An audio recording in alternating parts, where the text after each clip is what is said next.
Saudara dan saudariku yang terkasih, selamat berjumpa kembali dengan Renungan Harian Iona, Inspiration of New Apostolic. Kiranya damai sejahtera dan kasih karunia Tuhan Yesus Kristus senantiasa menyertai kita semuanya.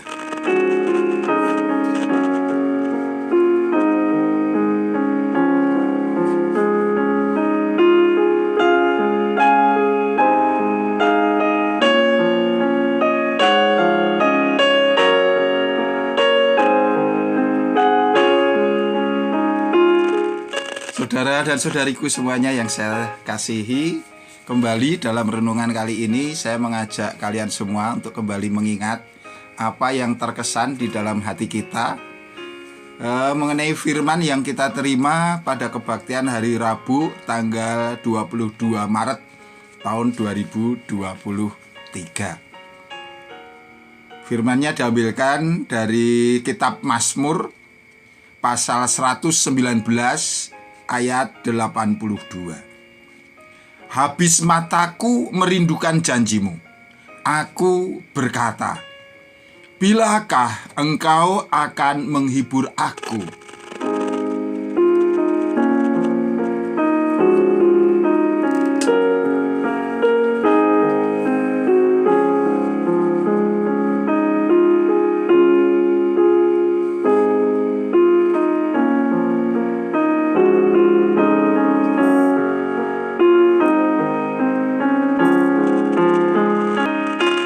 Ya, saudaraku yang terkasih, karena renungan ini merupakan sebuah refleksi atas firman yang sudah kita terima di dalam sebuah kebaktian, maka saya tidak akan mengkhotbahkan kembali firman ini. Kalian semua sudah mendengar, kalian semua sudah mengalami betapa Tuhan menghibur kita, menguatkan kita, menasihati kita dengan firman-Nya di dalam kebaktian.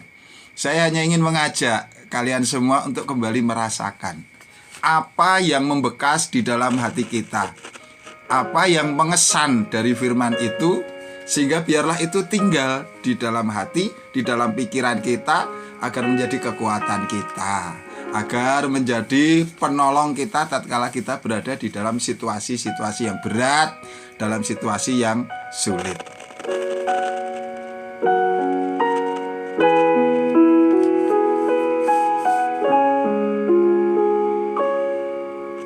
Saya sendiri memiliki beberapa kesan yang bagi saya sangat penting untuk diingat-ingat.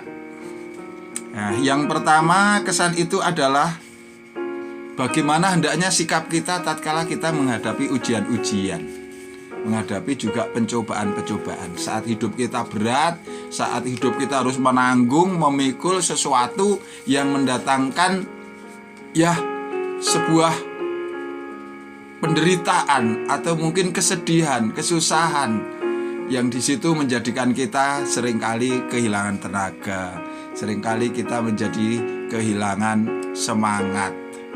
Namun di dalam kebaktian dikatakan, saat kita berada di dalam ujian-ujian, saat kita berada di dalam pencobaan-pencobaan, yang terjadi bukan hanya kita menjadi lemah, bukan hanya kita kemudian menjadi kehilangan tenaga, tetapi bahkan bisa kita kehilangan pandangan kepada Tuhan.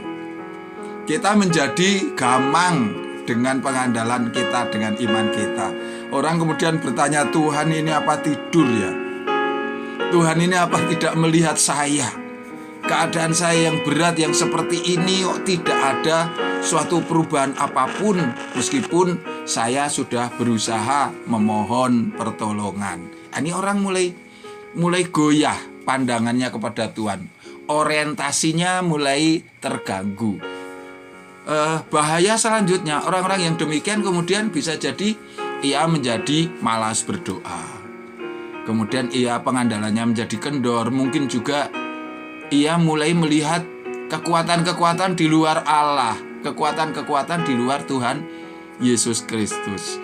Kita ingin mencontoh sang penulis Mazmur, di mana di dalam keadaan beliau itu dalam keadaan yang terbeban, kesedihan, duka cita, sang penulis Mazmur tetap memandang kepada Allah. Ia tetap mengupayakan kedekatan kepada Allah. Rupanya ia sadar jika ia menjauh dari Allah, yang terjadi bukan solusi, tetapi justru yang sebaliknya itu adalah sebuah bencana.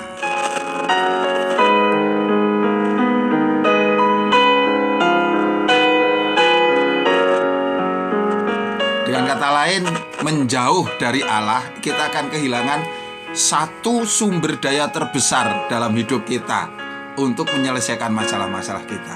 Kadang-kadang kita di dalam menghadapi masalah kan mulai memikirkan sumber daya apa yang ada di sekeliling kita, yang ada di dalam kehidupan kita, yang bisa kita manfaatkan untuk mengurai kekusutan masalah kita. Mungkin kita minta pertolongan, bantuan kepada saudara, mungkin kita datang kepada teman, mungkin kita mengharapkan kepada tetangga dan lain sebagainya. Itu memang wajar, biasa. Tetapi kemudian ketika orang merasa tidak mendapatkan perhatian dari Allah, kemudian dia lari dari Tuhan, menjauh dari Tuhan, sadarlah, itu sumber daya terbesar kita. Tuhan itu adalah sumber hidup kita. Ia yang menempatkan kita hidup di muka bumi, Ia yang mengawasi kita setiap saat. Kalau kita pergi dari Dia, ya sudah, kekuatan kita yang terbesar hilang.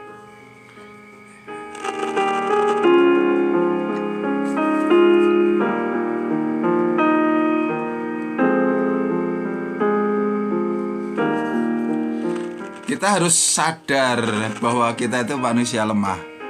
Jadi kalau kita itu dalam keadaan ujian-ujian, kemudian kita menjadi bingung, menjadi takut, menjadi khawatir, itu sesuatu yang normal. Kita itu lemah.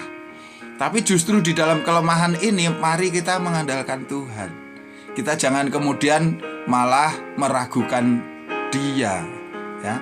Sebagaimana Rasul Paulus kan suatu saat berseru pada Tuhan supaya Tuhan membebaskan dia dari duri dalam daging. Apa coba duri dalam daging? Duri dalam daging ya sesuatu yang sangat mengganggu, sangat menyakitkan. Bayangkan kalau ada duri dalam daging kita, itu seperti apa rasanya?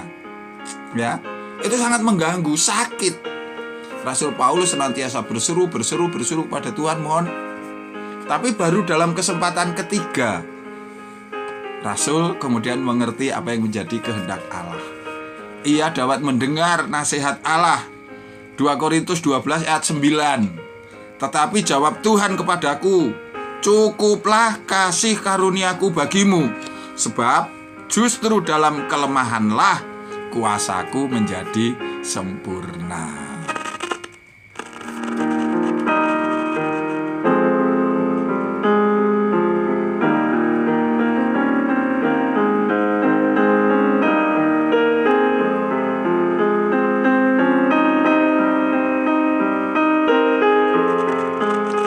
Kemudian saya terkesan satu lagi dari firman kebaktian pada tanggal 22 Maret 2023, yaitu sang penulis Mazmur menuliskan, bilakah engkau akan menghibur aku. Yang dipakai kata apa? Bukan akankah engkau menghibur aku, bukan, tetapi bilakah engkau menghibur aku. Bilakah dengan akankah beda. Kalau akankah, orang itu sudah ragu kepada Tuhan. Tuhan, engkau mau menolong aku atau tidak? Sudahlah, katakan saja, mau menolong atau tidak. Seolah-olah dia mengatakannya seperti itu. Tetapi sang penulis Mazmur mengatakan, bilakah engkau menolong aku? Artinya, kapankah? Ia memiliki pengharapan bahwa Tuhan akan melawat dia. Ia memiliki pengharapan bahwa Allah akan datang, memberikan kekuatan, memberikan solusi, jalan keluar atas masalah yang dihadapi. Maka dia mengatakannya bukan akankah Tuhan menolong aku. Dia kalau akankah berarti ragu. Dia mengatakan bilakah, artinya kapan Tuhan? Apakah sekarang, ataukah besok, ataukah kapan? Semua kita serahkan kepada Allah. Yang penting Allah memberikan kepada kita kekuatan.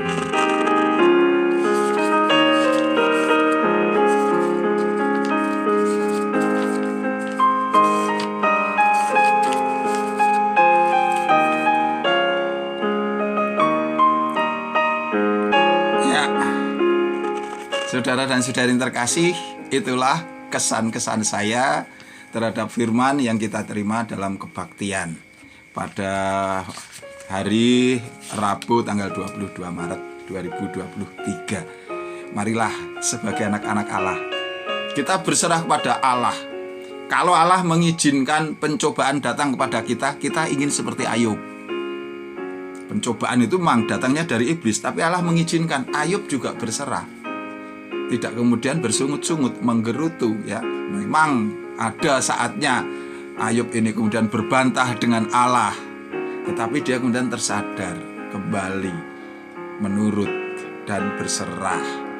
Kalau suatu saat Tuhan mengizinkan kita harus menjalani ujian, ya sudah, kita siap. Seperti seorang murid, kalau yang namanya ujian itu jangan dihindari. Ujian itu menjadi berguna hanya kalau kita kerjakan, kita hadapi. Nah, itu barulah namanya ujian. Karena tanpa kita menghadapi, tanpa kita mengerjakan, menempuhnya, kita tidak akan pernah lulus. Ya, kita tidak akan pernah lulus. Mereka yang lulus ujian hanya mereka yang mengerjakan, yang berani menghadapi, fight, berjuang, ya toh, sampai akhirnya dia dapat dinyatakan berhasil. Kita ingin tetap menyembah Tuhan, memuji Tuhan sebagai ganti apa?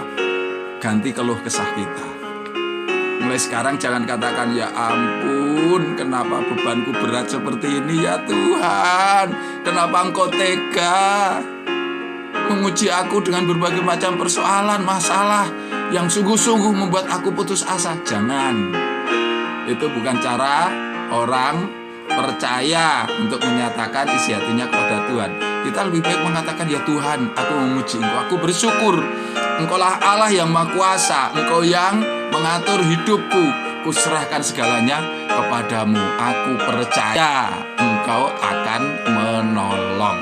Dengan cara begitu hati kita tenang, kita akan mendapatkan tenaga yang baru saat kita memikul beban-beban yang berat di dalam hidup kita. Semangat saudaraku, tetaplah mengikut Tuhan sampai Tuhan datang. Haleluya, amin.